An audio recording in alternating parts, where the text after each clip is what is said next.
Bom, vamos testar o som. Testar o som. Só um segundinho que a gente vai testar o som. Assim que a gente tiver certeza que o som tá bom, a gente começa. Só um segundinho. Ó, pronto. Ó, deixa eu ver o som. Perfeitamente, tudo certo.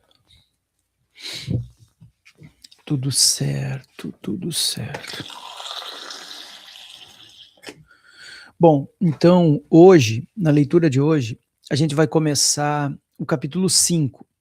O capítulo 5 do texto A Biografia do Abismo, que é um texto do Felipe Nunes e do Thomas Traumann. O Traumann, ele é jornalista e o Felipe Nunes, ele é politólogo e autor desse livro aqui também, ó.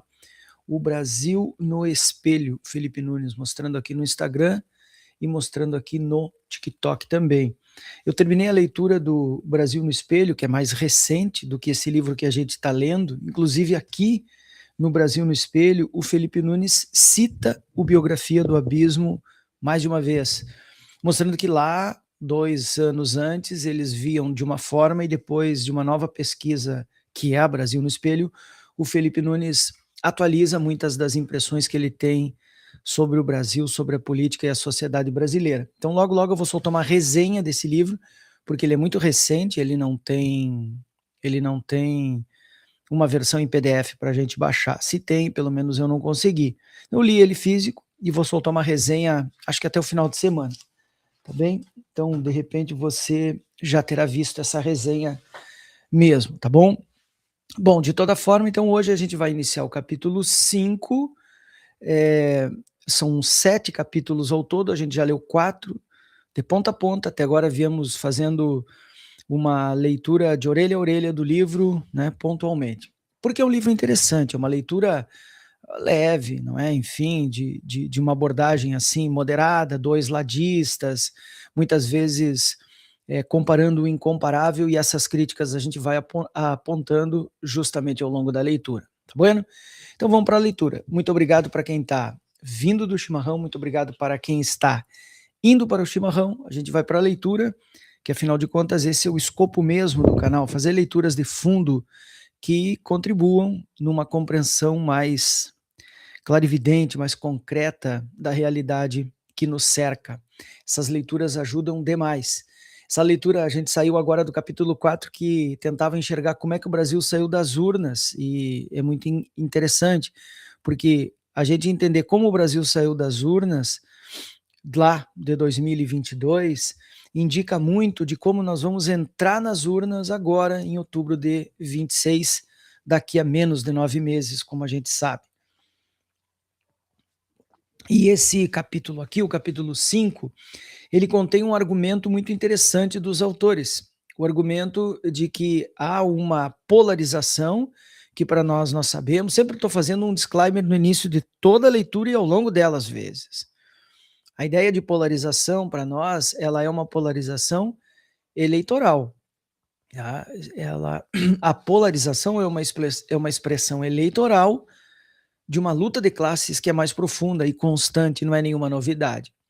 Muito bem, então essa polarização eleitoral, que é a expressão de uma luta de classes histórica no Brasil, um país escravocrata e assim por diante, ela está duramente recalcada na sociedade brasileira, que é o que os autores chamam de calcificação, calcificada, endurecida, calcada mesmo na sociedade brasileira. Então o argumento é muito bom, e eles chamam aqui é o Traumann e o Felipe Nunes, tá? A calcificação transborda para a sociedade, ou seja, aquilo que está duramente polarizado do ponto de vista eleitoral, começa a também polarizar as opiniões, o consumo e tudo que a gente vai ver agora ao longo do capítulo. Ele é um capítulo longo, acredito que certamente não vai terminar ele numa leitura, a gente pretende fazer uma leitura de 1 hora e pouco, não mais do que isso. Talvez divida aí o capítulo em 2 partes ou 3, a gente vai vendo, tá? A gente constrói o caminho ao caminhar. Muito obrigado para quem está vendo no YouTube, muito obrigado para quem está vendo no Instagram e muito obrigado para quem está vendo no TikTok, tá bom? Bora para a leitura. Estamos aqui na página 162 de 238 do PDF. A calcificação transborda, então, da eleição, da política para a sociedade. E os autores vão dizer assim, peraí que eu vou aumentar ainda um pouquinho. Tá na tela? Tá na tela. Quem tá vendo no YouTube, claro, saiba que tá na tela a leitura. É mais que política. Pronto, começou com uma frase marmórea que indica o rumo mesmo do argumento que eles vão defender. O embate dos brasileiros após a disputa de 2022 retrata uma cisão maior. Eu acho também. E no Brasil no Espelho, do Felipe Nunes, só um dos autores do Biografia escreveu O Brasil no Espelho, essa divisão, essa calcificação aparece numa outra pesquisa, que é a Brasil no Espelho. Esse livro vale muita leitura, viu? Muita leitura para a gente entender a balbúrdia, a balbúrdia política que nós estamos vivendo no Brasil atualmente. É uma cisão maior. As preferências por Lula ou Bolsonaro não refletiram apenas um modelo político, mas uma estrutura de pensamento.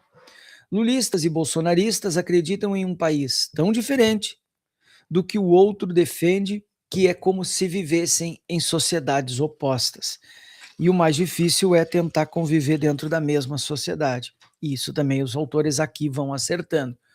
O que não pode, na verdade, o que não pode mesmo, é criar uma ideia de dois ladismos, e o que mais me preocupa e me irrita nesse livro é a falsa simetria, tá? Dois opostos não são opostos simétricos. Lula e Bolsonaro são opostos, mas opostos assimétricos. E eu já demonstrei isso várias vezes. Lula acredita num país diferente, sociedades opostas. O transbordamento da polarização extrema, e aqui sempre polarização no sentido de voto, para o candidato, para o cotidiano, tem sido estudado nos Estados Unidos e na Europa desde as vitórias eleitorais do Brexit, que foi a saída do Reino Unido da União Europeia em 2015, que foi a base de campanha massiva de fake news feita pela Cambridge Analytica do Steve Bannon. De Donald Trump em 2016, e aqui o Trump não tinha se reelegido ainda presidente dos Estados Unidos, quando eles escreveram aqui o Biografia do Abismo, que é uma biografia, ou seja, a história da vida de um abismo que se criou no Brasil. Qual o abismo? O abismo polarizado politicamente, é isso. Como as duas votações contrariaram o consenso de que a economia seria o tema decisivo para o eleitor, e no Brasil no Espelho ele mostra, olha, a economia é fundamental, realmente é decisiva, mas tem muito mais coisas que definem o comportamento e o voto dos eleitores e a opinião mesmo dos cidadãos brasileiros, vamos dizer assim. Vários cientistas políticos concluíram que os resultados se deviam à guerra cultural. E há uma guerra cultural, só que é imperioso que a gente entenda essa guerra cultural. O conflito entre valores conservadores e progressistas, e não podemos dividir o Brasil entre dois polos, conservadores e progressistas. No Brasil no Espelho, o Felipe Nunes diz, olha, tem muito mais coisa. Tem progressista que concorda com os conservadores em muitas coisas, tem conservadores que concordam com os progressistas em muitas outras coisas, que se acentuou com a ascensão do populismo de extrema direita. Aí sim os autores acertam, a ascensão do populismo de extrema direita. E a gente fez a leitura aqui meses atrás, durante o segundo semestre de 2025, a gente leu aqui o Giuliano da Empoli, Os Engenheiros do Caos. Os Engenheiros do Caos. E ele mostra que é uma internacional populista em curso, né, da qual o Brasil é só uma expressão, Trump é a expressão mais deletéria, mas também apenas uma expressão. Ao testarem várias hipóteses para explicar a vitória de Donald Trump nas eleições norte-americanas, senhores autores, Pippa Norris e Roger Englehart. Pois então, esse Roger Englehart, que aparece aqui, ó, tem aqui eu não vou lá olhar a bibliografia, não interessa. Ele é a base da pesquisa Brasil no Espelho, é com a metodologia e os parâmetros instituídos por Engelhardt, que o Felipe Nunes avança nessa outra pesquisa mais recente dele, da qual eu vou dar reporte para vocês logo em breve. Então, esses dois autores, mais o Pipa Norris, eu nunca li nem ouvi. Como é que é? Nunca li nem ouvi, só ouço falar. Concluíram que o efeito cultural, backlash, a reação cultural, né, o backlash, foi mais importante do que as questões econômicas. E aí, então, a gente tem que parar e ponderar um pouco sobre aquela expressão, é a economia, seu estúpido. Claro que é a economia, seu estúpido, sempre é a economia, seu estúpido. Porém, a economia mesma, ela é constituída por vários e diversos e contraditórios elementos. E aí é que o livro do Felipe Nunes e do Thomas Trauman tem avançado, e o do Felipe Nunes mais ainda. Seguindo a mesma linha sobre o poder da guerra cultural, a pesquisadora tcheca Lenka Bustikova, nunca vi nem ouvi, só ouvi falar, constatou que as eleições no leste europeu eram influenciadas pelo ressentimento de uma elite tradicional, e ressentimento é a palavra que explica o fascismo, o racismo, o reverso, essas coisas. Temia ter de ceder direitos às minorias, que é perder privilégios. Direitos às minorias, a gente sabe que são os privilégios de uma minoria. Direitos às minorias. Essa palavra é cínica, né? Fossem mulheres, gays ou estrangeiros. Vejam, minorias não são minorias numéricas, minorias são minorias políticas. Cuidado com isso aqui. A ideia aqui é de que são maiorias, porque são as pessoas mesmas, que daí são um pequeno número, mas tem a solidariedade, a compreensão e a complacência da maioria, entendeu? Aqui no Brasil no Espelho ele mostra que 65% dos brasileiros são a favor de casamento entre pessoas do mesmo sexo. Quer dizer, não é minoria, é maioria. E o que a minoria, essa sim, a minoria, a elite econômica, política e cultural de um país não quer perder, não são os seus direitos, porque nunca foram direitos, foram sempre privilégios. E aí eu me lembro o mestre Milton Santos dizendo: nós não queremos direitos, nós queremos privilégios, os privilégios que sempre foram dados àquelas, isso sim, minorias. A disputa passou a ser sobre a forma como cada lado enxerga o mundo, verdade. Como quer que os próprios filhos sejam criados, quais lugares vai frequentar, que estilos de música ouvir, que roupa usar, em que escolas estudar. E isso eu tenho visto muito por aqui pelo Rio Grande do Sul. A pessoa bota o filho na escola dependendo da linha política daquela escola. Se é uma escola muito inclusiva, isso aqui é coisa de comunista, gaysista, abortista, vou botar meu filho numa escola conservadora. A disputa política deixou de ser apenas um ato eleitoral e passou a ser um ato identitário. Boa frase. Ato identitário. Eu voto com quem eu me identifico de acordo com algumas perspectivas e leituras, não é? E cosmovisões e tal. Presente no cotidiano do consumo, por exemplo, a Havaiana, né? Simplesmente comprar uma Havaiana deixou de ser o ato de comprar um chinelo para ficar à vontade. Comprar uma Havaiana, que é um chinelo para ficar à vontade, passou a ser um ato político, um ato polarizado de consumo, aí sim polarizado. O estilo de vida, perfeito, perfeito, hábitos e escolhas. Eu tenho a expectativa de que esse seja, se não o melhor, um dos melhores capítulos do livro todo, tá? Bom, o outro livro, O Brasil no Espelho, eu tive que chegar no último capítulo, porque foi o capítulo mais legal do livro. De 10 capítulos, o 10º era o melhor. Então, a disputa eleitoral transbordou para o cotidiano. Então, esse é o argumento central aqui deste capítulo 5 aqui do Biografia do Abismo, que é a biografia do caos que nós estamos vivendo, por isso eu chamei de a trilogia do caos, lá no início da leitura. E eu vou fazer o esforço, vou até o fim desse livro aqui, por mais problemas que ele tenha e tudo mais. Vou fazer o esforço, nós vamos ler até o fim, de orelha a orelha. Como muitos fenômenos políticos, o transbordamento foi resultado de uma crise crônica que se tornou aguda. Crônica, aguda, teve um ponto de, uma inflexão que se tornou mais severa. Isso não significa que o Brasil está à beira de uma guerra civil. Olha, fala por ti, viu?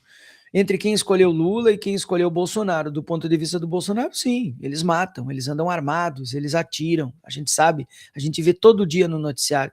Ou alguém duvida que essa onda de feminicídios não tem a ver com uma política, uma posição ethos masculinista diante do mundo, típica da extrema-direita bolsonarista. Hã? Mas que parte desses eleitores considera que de fato está vivendo em trincheiras, todos estamos, pronta para um ataque no qual possa ganhar algum terreno de vantagem sobre os adversários.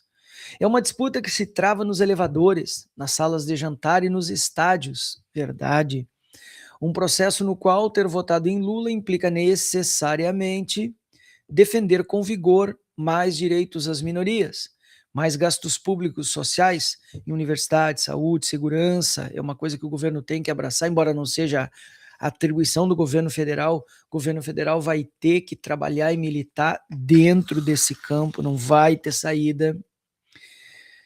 Maior proteção ambiental e não uma política de genocídio ambiental do governo Bolsonaro, e se confrontar com quem discorda de cada um desses temas. E o contrário no caso bolsonarista. O transbordamento é o sintoma agudo da calcificação. Bom, hein? Bom, uma coisa a gente não pode falar dos autores, tá? Todos os erros aqui que eles colocam foram deliberadamente escolhas, né? Escolheu não se posicionar e, portanto, ser mais íntegro, né, na linguagem. Quando escolheu uma linguagem que tergiversa, escolheu porque quis, porque transborda, que tem capacidade, a gente sabe que tem. É uma baita editora e autores são sofisticadíssimos.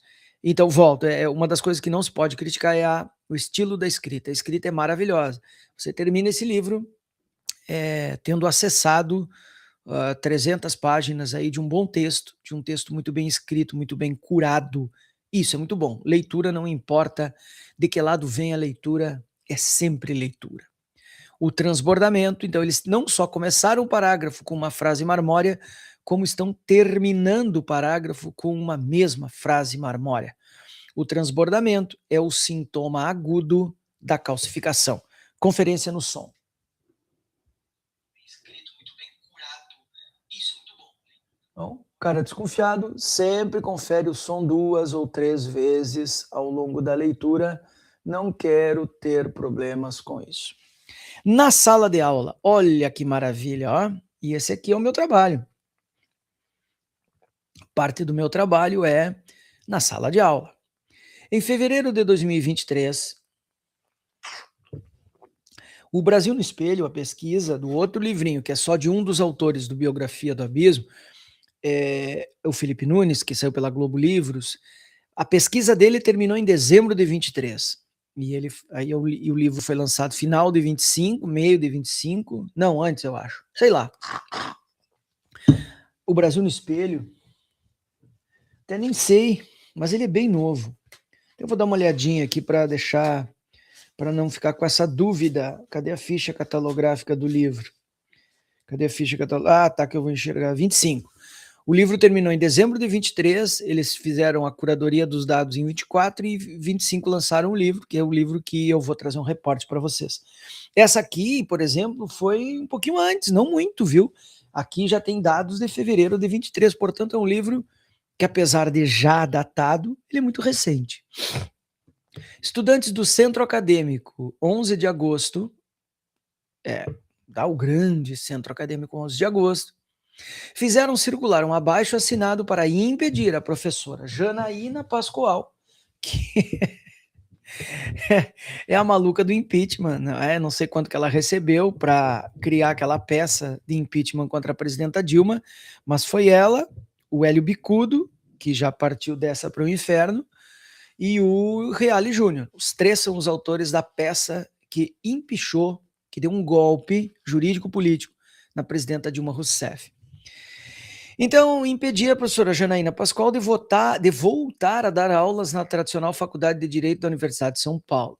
eu lembro disso e não pode impedir. Se ela foi qualificada por um concurso, bom, então, né, ela legitimamente é professora.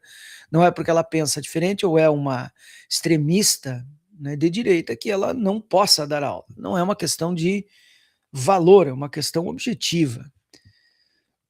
Professora concursada da instituição, me lembro há uns anos atrás, ela fez concurso para titularidade e acabou não indo muito bem, os caras caíram em cima dela, sabe?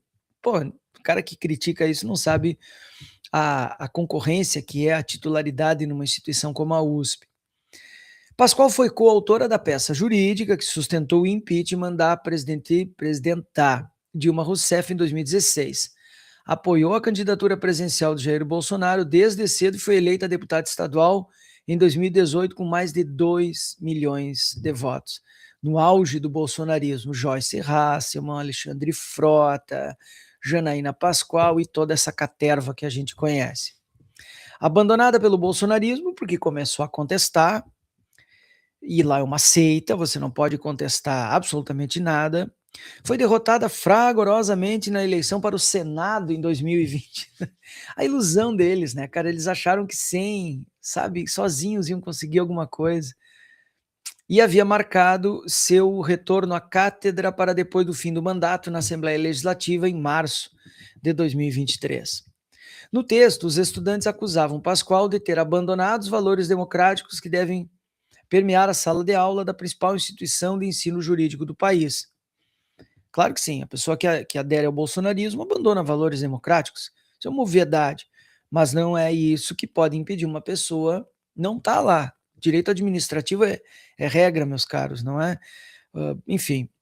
Ainda segundo eles, agora abre aspas para a nota dos alunos, alguma nota correta, mas infeliz. Jamais deveria ter sido publicado isso aqui. Jamais.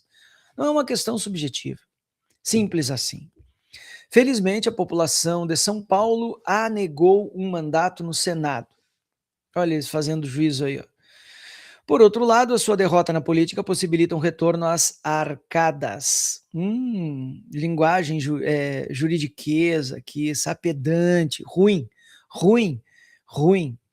É por isso que antes que pise novamente no território livre, em letra maiúscula, como se eles fossem dono, isso aqui é a esquerdinha perfumada, esquerdinha identitária.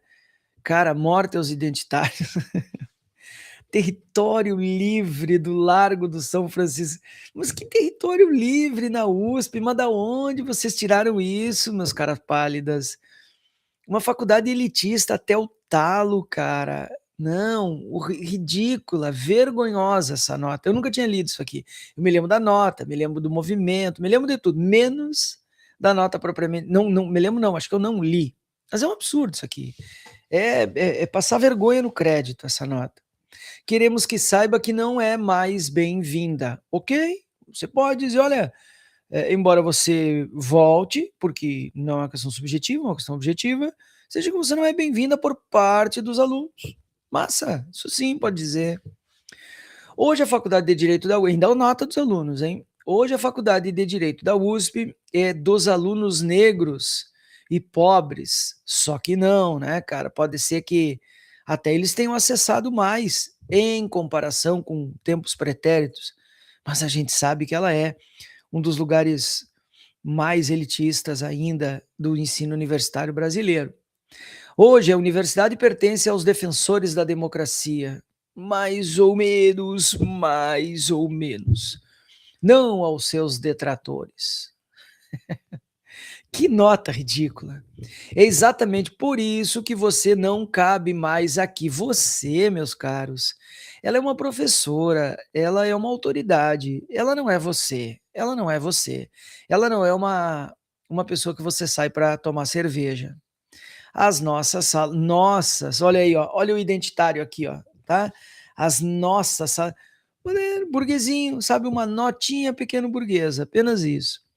As nossas salas de aula se tornaram grandes demais para você. Que nota ridícula. A reação da faculdade foi dura.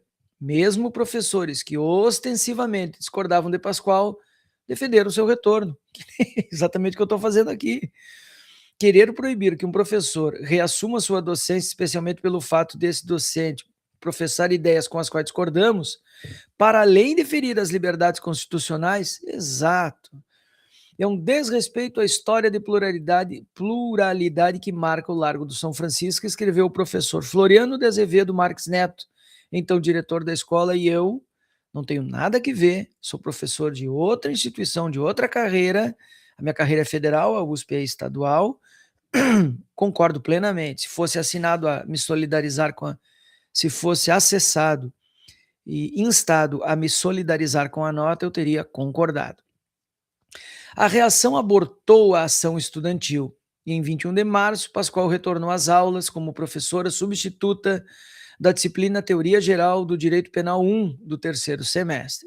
E deram uma carga horária só para ela, 4 horas por semestre, que moleza. No início de março de 23, uma professora de História do 6º ano do Colégio Dante Alighieri, um dos mais renomados da capital paulista, exibiu em sala de aula um vídeo sobre o trabalho de antropólogos da USP. Olha aí, ó. O filme, com menos de 6 minutos, trazia entrevistas com 2 pesquisadores do Laboratório de Arqueologia e Antropologia Ambiental e Evolutiva da USP, em que eles contavam o que era possível descobrir sobre a saúde, o comportamento e os modos de vida dos nossos antepassados a partir da análise de esqueletos. Ó, antropologia física, ó, no colégio. Massa, você mescla estudos sociais com ciências da natureza. Muito bom, muito bom. O material é educativo e passaria despercebido se não fossem alguns pais notarem que o título da obra, exibido por não mais do que 3 segundos, usa a linguagem neutra. Puta que pariu. Evolução para todos. Não, não, não. Podia ter pulado isso. Para que isso, cara? É aquela hora que tu pergunta assim, mas para que isso aí? Não precisava. Em vez, faz um disclaimer oral na sala de aula, sabe? Não, cara. Em vez da normativa, claro, da norma, evolução para todos, criada para representar pessoas não binárias que existem e precisam ser acolhidas por uma sociedade democrática, verdadeiramente democrática, que não se identificam nem com o gênero masculino, nem com o gênero feminino. A linguagem neutra é pouquíssimo usada. Eu ia dizer onde é que ela é usada assim, direto, mas no fim, para que eu vou me queimar, né? Se eu não preciso me jogar no precipício, para que eu vou me jogar no precipício? Eu ia dizer onde que ela é usada, mas não vou dizer. Mas é um tamanho, é um lugar muito grande, muito grande, muito grande, do tamanho da Cordilheira dos Andes, assim. Nem com o feminino, nem com a linguagem neutra é pouquíssimo usada, a não ser lá na Cordilheira dos Andes, mas se tornou objeto de perseguição entre conservadores. Cara, nem os progressistas suportam essa porcaria.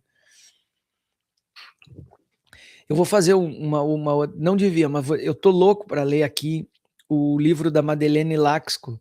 É aquela jornalista, golpista, burguesa ali, sabe? De cativeiro, mas tinha que ler o texto dela. O texto dela é muito interessante. O título, olha o título, Chega de Todes. Eu vou ler esse texto aqui, vocês vão ver. Mais cedo ou mais tarde a gente vai ler esse texto aqui. Eu tenho ele fisicamente.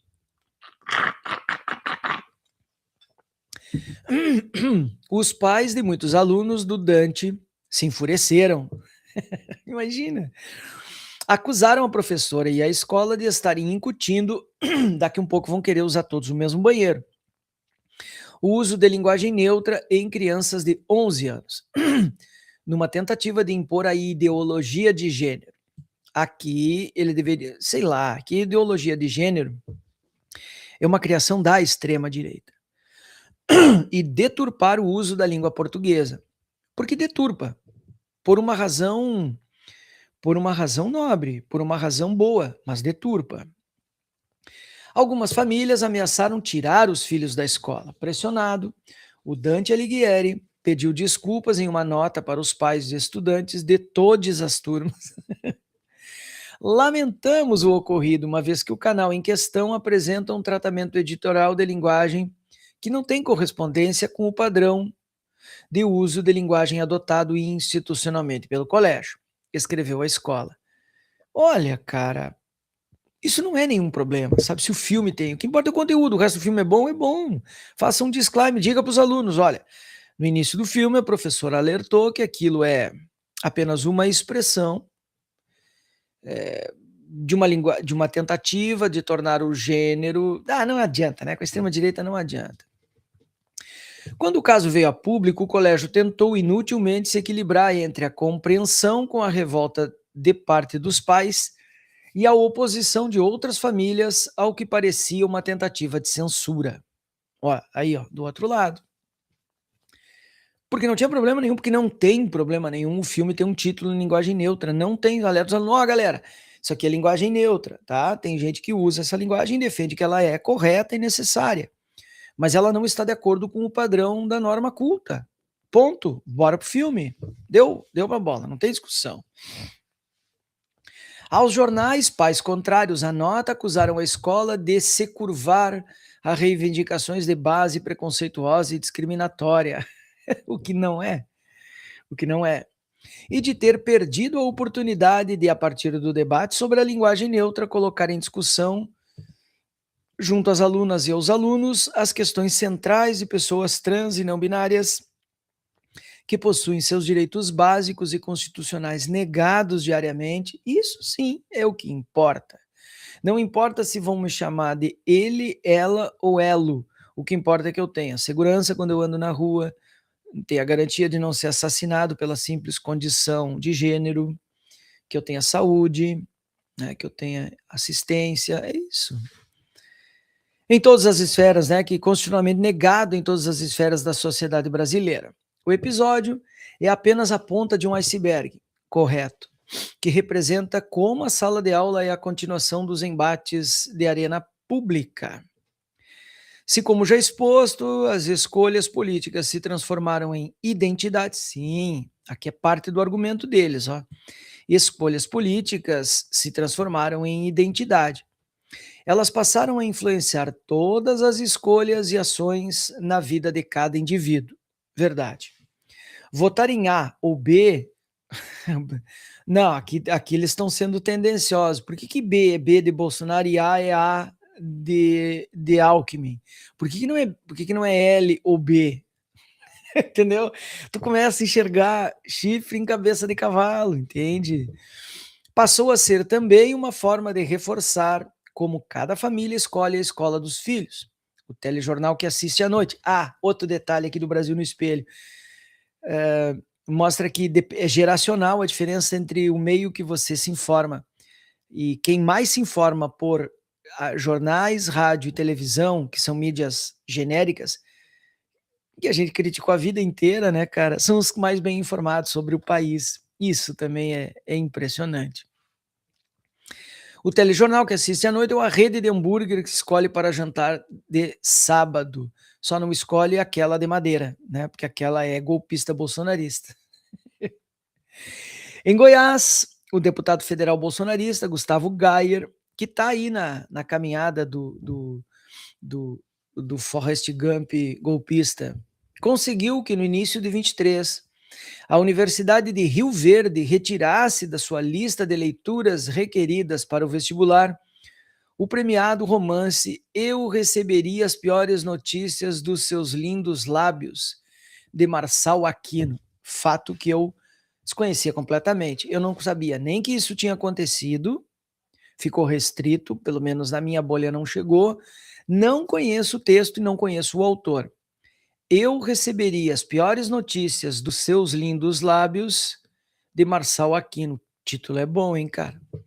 Semanas depois, satisfeito com a repercussão, o mesmo deputado pressionou para que uma professora de História da Arte, cara, ele fez isso na universidade, hein?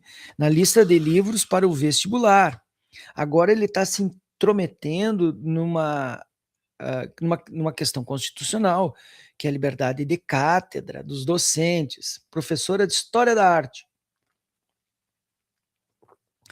fosse afastada de uma escola em Aparecida de Goiânia, de uma escola na região metropolitana da capital de Goiás. O deputado captou uma foto do perfil do Instagram da professora, na qual ela aparecia com uma camiseta vermelha.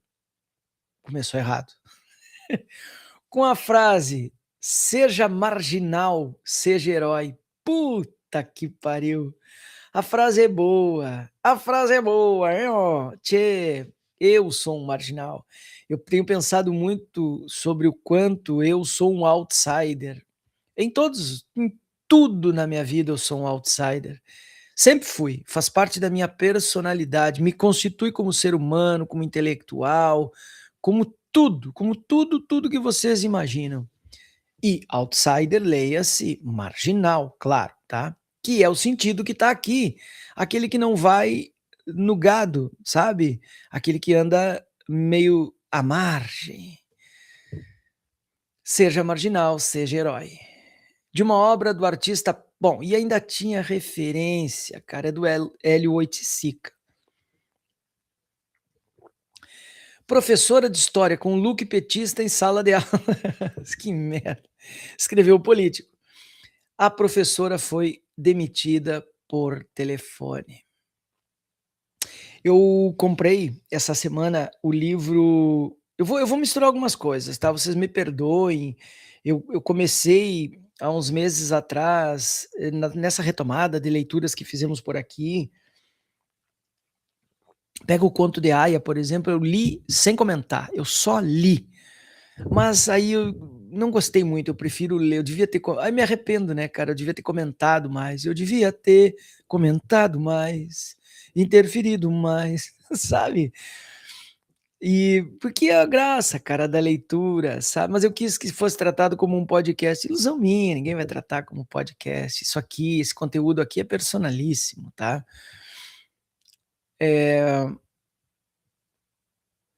Me esqueci o que eu ia dizer. Ah, sim. A pessoa. Como é o nome desse contexto aqui, onde há perseguição por jeito de pensar? O nome disso aqui é fascismo, e uma expressão dele é o nazismo. Então é fachonazismo e não nazifascismo, que historicamente é invertido. E eu comprei então essa semana o livro do Libel, O Povo de Hitler. Vocês vão se impressionar.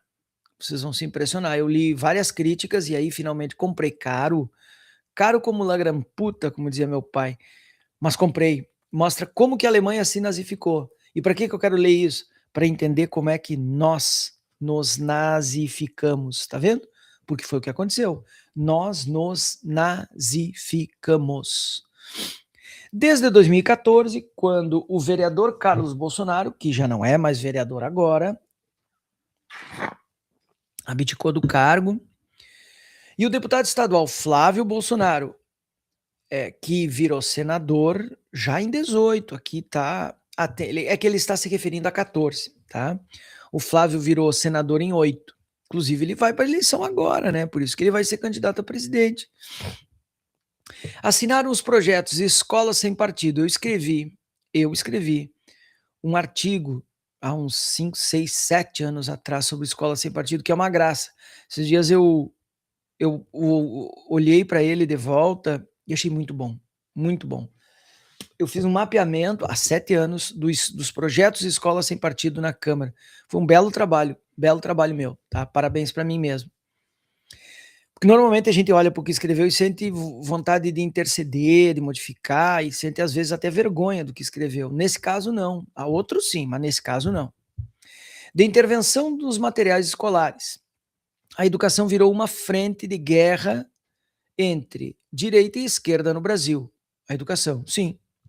A iniciativa copiava ideias de políticos norte-americanos que, na mesma época, tentavam impedir a introdução nas escolas de livros revisando a história escravista dos Estados Unidos, que eles mataram todo mundo, né? E que o Bolsonaro dizia que os americanos é que fizeram certo, mataram todos os índios, búfalos e índios. Poucos anos depois, a censura a livros supostamente pornográficos virou o eixo da guerra do governador da Flórida, Ron DeSantis, contra os liberais, coisa que os democratas se transformaram. Até a Segunda Guerra, os democratas eram os conservadores e os republicanos os progressistas. Após ali o contexto, não foi por causa da guerra, hein? Cuidado, não tem nada a ver, se eu me fiz entender errado. Após aquele contexto de entreguerras e, portanto, a segunda metade do século XX, isso virou semanticamente. Os republicanos se tornaram conservadores e os democratas se tornaram mais progressistas e liberais. Liberais os dois são, né, cara? Por favor. São tons de cinza de um mesmo pretume. Pesquisa mostrou que mais de 40% dos livros censurados tinha temática LGBTQIAP+. Então, sob o pretexto de pornografia, o que seria justo, eles tiraram os livros que incluem a discussão sobre diversidade, o que é perseguição e fascismo. Em dezembro de 2017, o jornal curitibano Gazeta do Povo criou uma plataforma chamada Monitor de Doutrinação. Viu como é bom de ler? Tá vendo como o livro? Não, mas ele é um livro porque os caras são dois ladistas, são dois burgueses, é um livro burguês e blá, blá, blá. Sim, tudo isso é verdade. Mas a gente vai recuperando coisas, fatos, dados que nos passaram desapercebido e que o trabalho de pesquisa e escrita dos autores nos fazem recuperar. Eu não sabia, muitas coisas não me lembrava, outras eu sequer sabia. Então, é bom, por isso é bom. Então, o jornal curitibano, Gazeta do Povo, criou uma plataforma chamada Monitor da Doutrinação, fascismo, para receber denúncias contra professores de esquerda. Tu vê só. O Sindicato dos Trabalhadores em Educação Pública do Paraná acusou o jornal de incitar clima de denuncismo e perseguição, o que é verdade. Depois disso, o jornal recuou, porque isso aqui é um absurdo, né, cara? Copiando os irmãos Bolsonaro, o então deputado federal Isalci Lucas, esse aqui é um dos maiores cânceres que tem na Câmara, propôs projeto para que a Lei de Diretrizes Básicas da Educação passasse a garantir que abre aspas, educação não desenvolverá políticas de ensino nem adotará currículo escolar, disciplinas obrigatórias, ou mesmo de forma complementar ou facultativa, que tenham a aplicar a ideologia de gênero, coisa que só existe na cabeça da extrema-direita. Se você permite a criação de uma lei dessas, você coloca no corpus, você positiva legalmente uma coisa, que é a ideologia de gênero, que não existe concretamente. Que ela própria é uma ideologia criada da direita para demonizar a esquerda. Existe na cabeça dos religiosos, isso aqui nasceu das entranhas do Vaticano, para quem não sabe. Foi um cardeal peruano, lá um bagulho assim. Uma hora vale a pena dar uma olhada. Tá naquele livro do Educação e Barbárie, do Cássio, né, Fernando Cássio. Naquele livro, é um livro jóia aquele. Educação, é um dos primeiros livros que eu li nessa fase do canal de leituras dialogadas, foi durante a pandemia. Eu tinha lido ele há pouco e foi um dos que mais tinha me impactado. E eu li vários textos dele aqui. Deve estar aí, cara, numa playlist do canal. Procurem. Educação e Barbárie. E é o texto do Fernando Cássio. É tribom. Tem texto do Rodarrit, do Haddad, de uma galera aí que eu gosto. Volta. Então, ideologia, o termo gênero ou orientação sexual. Bom, eles chegaram ao ponto de tirar o termo gênero dos livros de português que falavam em gêneros textuais, linguísticos. O que demonstra não só perseguição como fascismo, né, cara? Pô. Pois o texto tornou-se o padrão das centenas de propostas do movimento Escola Sem Partido em câmaras de vereadores e assembleias legislativas. Isso vai em cascata, de cima para baixo, assembleias nos estados, municípios, nos mais de 5.500 municípios do Brasil. Em 2016, a Assembleia Legislativa de Alagoas foi a primeira a aprovar uma lei punindo professores acusados de doutrinação. Que barbaridade, hein? Nas Alagoas, hein? Em 2020, o STF considerou a lei inconstitucional. Pronto, é isso aí. Em julho de 23, 9 meses depois das eleições, julho de 23. Pô, esse livro aqui é mais recente do que eu pensava. Eu achei que esse livro era mais antigo, eu estava com essa impressão errada. Esse aqui terminou a pesquisa em 23. Esse aqui está no meio de 23. Quer dizer, eles são praticamente contemporâneos, mano. Ótimo, melhor assim. 9 meses depois das eleições, o deputado Eduardo Bolsonaro aproveitou um evento pró-armas para manter aceso o confronto com professores. Agora está fugido nos Estados Unidos, mandato cassado e assim por diante. É um golpista, né? Antinacionalista, inclusive. Não tem diferença de um professor doutrinador para um traficante que tenta sequestrar e levar nossos filhos para o mundo do crime. Isso aqui é muito cirurgicamente escolhido, os exemplos.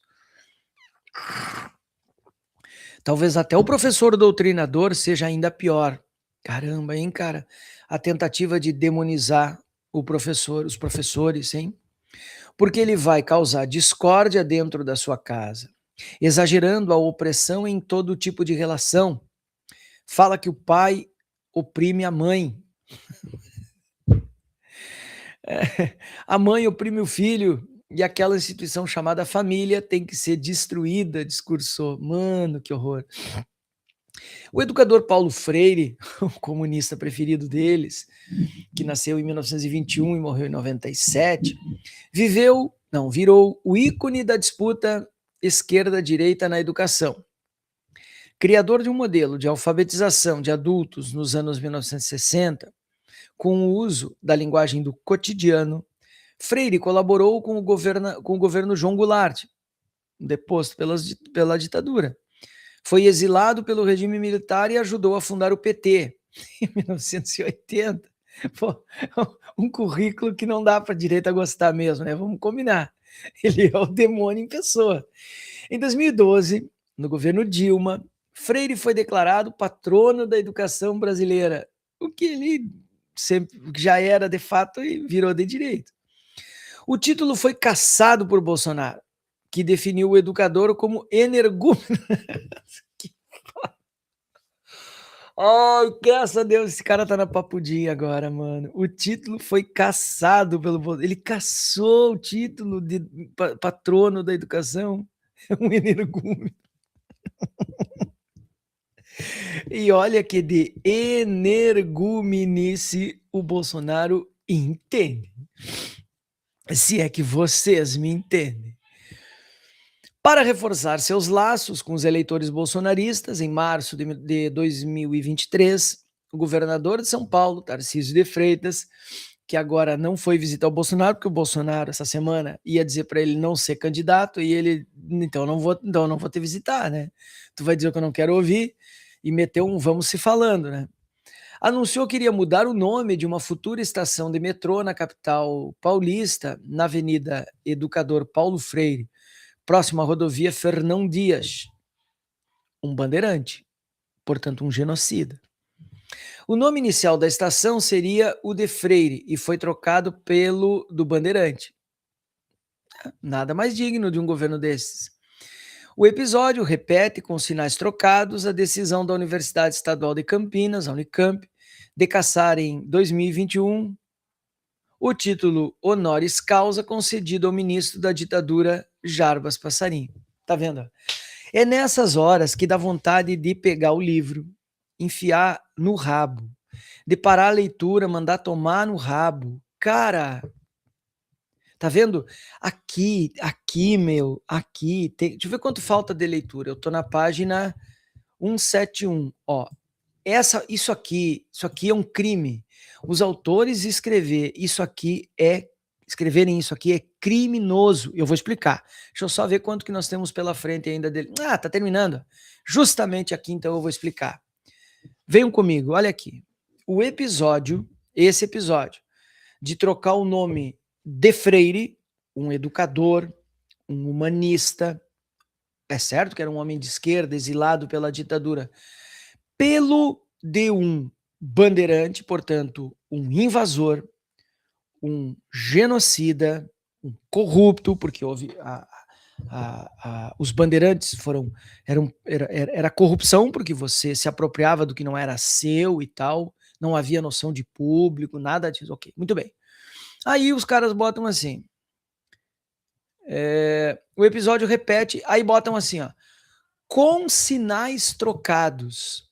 Quer dizer, só troca o sinal, mas é a mesma coisa. Tá vendo? Isso repete. Se repete, é porque é igual, repete. Eu como um prato de feijão e aí eu repito. Repito o quê? Um prato de arroz? Não. Eu repito um prato de feijão. Repetir é fazer igual. É igual, não é igual, com sinal trocado. Cara, eu falei disso lá atrás, ó, tá vendo? Ó? O episódio repete com sinais trocados. Não, não, eu não acredito, eu não, do fundo do meu coração, eu não acredito que os autores sejam idiotas. Eles são altamente bem informados. Esse Felipe Nunes é um autor sofisticado, é PhD nos Estados Unidos. O Trauman é um jornalista muito bem informado. Por que eles dizem isso? Eles dizem isso porque eles querem nos convencer, nós, os leitores, de que Bolsonaro e Lula são dois polos da mesma coisa, entendeu? Se repete com sinal trocado. E aí eu vou dar o exemplo, tá? Agora eu vou dar o exemplo. Isso aqui, ó, tá? Isso aqui é uma régua, tá vendo a régua? Régua para quem tá no TikTok, régua para quem tá no Instagram, régua para quem tá no YouTube, tá? Tá aqui. Isso aqui é uma régua. Agora deixa eu pegar, eu preciso de uma régua mole. Ah, essa régua mole tá lá na minha gaveta na universidade. Eu não tenho uma régua mole aqui. Eu não tenho uma régua mole aqui. Mas aqui vai servir, ó. Aqui vai servir. Deixa eu ver se serve. Espera aí. Talvez sirva. Não, isso aqui não. Isso aqui vai dar. Isso aqui vai dar. Espera aí. Isso aqui vai dar. Não, não vai dar porque eu não consigo tirar daqui. Vamos lá, vamos com uma régua então. Vamos com uma régua. Vamos tentar a explicação. Olha aqui, ó. Isso aqui também é uma régua, tá? Isso aqui também é uma régua. É uma régua lá que usa nas aulas de matemática do colégio lá. Não sei para que serve, não sei. Muito bem. Isso aqui é uma régua, tá? Aqui tem os dois extremos de uma régua. Você tem o raio e você tem os dois extremos, tá? Dois extremos. Isso aqui, esse aqui é o extremo desse aqui, esse aqui é o extremo desse aqui, assim por diante, em qualquer ponto você pega o outro lado no diâmetro completo, tá? Isso aqui são dois polos opostos de uma mesma régua. Se você girar, o que está embaixo fica em cima, o que está em cima fica embaixo, o que está embaixo fica em cima, o que está em cima fica embaixo, tanto faz, não importa. Isso aqui são dois polos com o mesmo valor, assim, ó, tá? Isso aqui é simetria, isso é simetria. São polarização simétrica, tá? Você pode botar aqui polarização simétrica, você pode botar aqui Lula e Fernando Henrique, Lula e Serra, Lula e Alckmin lá quando disputaram, até Dilma e Aécio você pode colocar assim, tá? Muito bem. Preservavam as regras do jogo. Você podia botar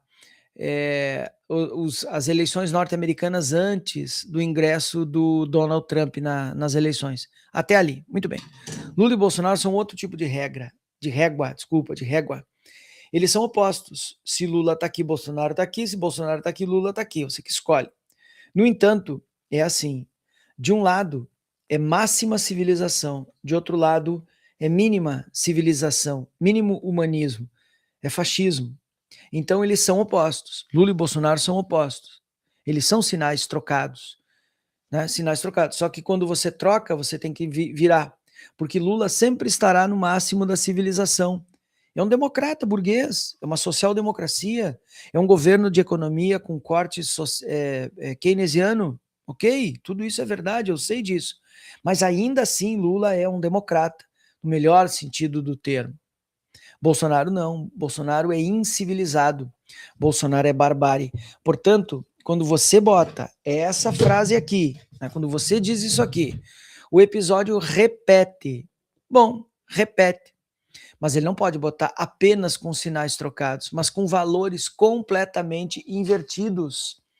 A decisão da Universidade de Campinas de cassar ainda o título de doutor honoris causa concedido ao ministro da ditadura Jarbas Passarinho. Não, simplesmente não. E aí vou repetir o argumento. É desonesto dos autores dizer uma barbaridade dessas.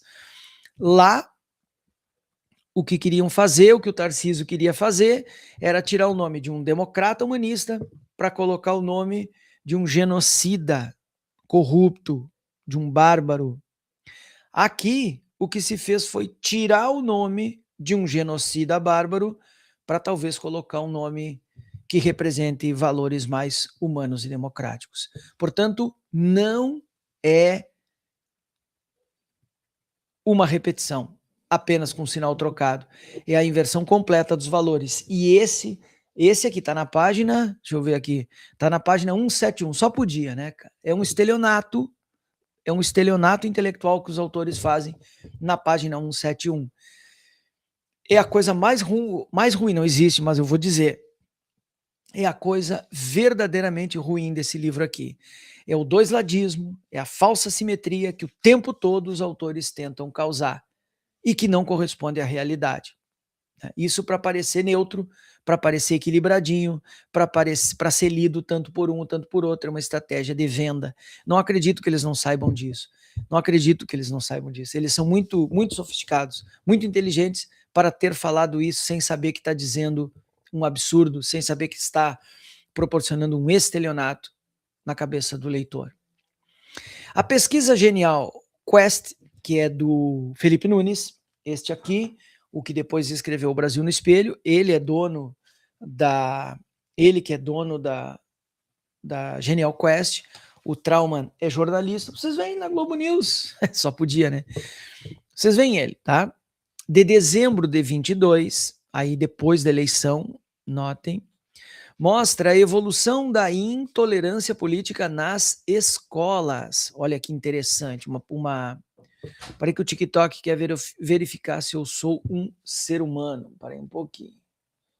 Vamos lá, TikTok, pode acreditar. Confere. Nessa pesquisa de dezembro de 22, portanto, loguinho depois da eleição, e na escola vai reverberar tudo que acontece dentro de casa, hein? Não esqueçam, as crianças levam também aquilo que ouvem dos pais, que veem nas discussões na mesa, enfim, não é? Eles, né, convivem em casa, na televisão, parentes, pais e mães discutindo, irmãos, essas coisas. Nessa pesquisa, 7% dos brasileiros entrevistados disseram que mudariam seu filho ou sua filha de escola se outros pais da mesma instituição tivessem opinião política divergente da sua. Caramba. Ah, mas é pouquinho, 7% não conta. A intolerância de convivência nas instituições de ensino viria dos dois lados. Ó, aí o doisladismo. Claro que nisso sim, tá? Entendeu? Isso sim é recíproco. Os petistas não suportam os bolsonaristas tanto quanto, se não menos um pouco, mas tanto quanto os bolsonaristas não suportam os petistas. Isso é verdade. Mas a diferença é que os petistas estão no campo humanista e os bolsonaristas estão no campo da incivilidade. Já que 8% dos bolsonaristas e 5% estavam mobilizados a mudar seus filhos de escola. Tá vendo aí? Até na pesquisa eu confirmo o meu argumento. Eles nos suportam muito menos do que nós suportamos eles. 8% deles mudariam, nós menos, 5 só mudariam. Nós também não os suportamos, é verdade. Só que eles não nos suportam muito mais. Capiche? A mudar seus filhos de escola caso identificassem que eles eram minorias políticas em suas escolas. Mais chocante ainda é o resultado para junho de 2023. Aí pulou. Nós estamos em dezembro de 22. Passa meio ano mais. Chegou a 20, aí aumentou a polarização, que eles estão chamando aqui de calcificada. Chegou a 25% o percentual de brasileiros que se sentiriam mal se seus filhos... Aí ele juntou tudo, 25 é 1/4 da população brasileira. Obrigado, Paulo, obrigado, Paulo. Muito obrigado pelo presente, muito obrigado. Mais chocante o resultado de 2023. Chegou a 25% o percentual de brasileiros que se sentiriam mal, um quarto. Isso aqui é muita gente. Se seus filhos estudassem em uma escola com muitos pais com visão política diferente. Eu entro nessa. Eu entro um pouco nessa. É muita gente, é muita gente. Aqui sim a gente vê um Brasil muito dividido e essa divisão, essa polarização eleitoral calcificou na sociedade brasileira. Exatamente. Aí concordo demais, concordo mesmo, de fato. E aí ele começa agora a falar das relações sociais, mas isso vai ser assunto para a nossa próxima leitura. Isso lá na semana que vem, depois do chimarrão. Por hora, muito obrigado. Muito obrigado para quem assistiu, muito obrigado para quem deixou um like no vídeo, muito obrigado para quem compartilhou na rede. Vamos seguir lendo, vamos na medida do possível. Eu acho que eu vou indo, vou me irritando, mas vamos indo, tá? Vamos indo, vamos indo. E vamos ver se fizemos a leitura desse texto aqui de orelha a orelha, porque independente dos problemas que ele tem, ele é muito esclarecedor em muitos pontos. Eu vou desligar meu microfone, vou desligar as plataformas em que a gente está ao vivo e nos vemos ou no chimarrão ou na próxima leitura. Um forte abraço, fiquem bem.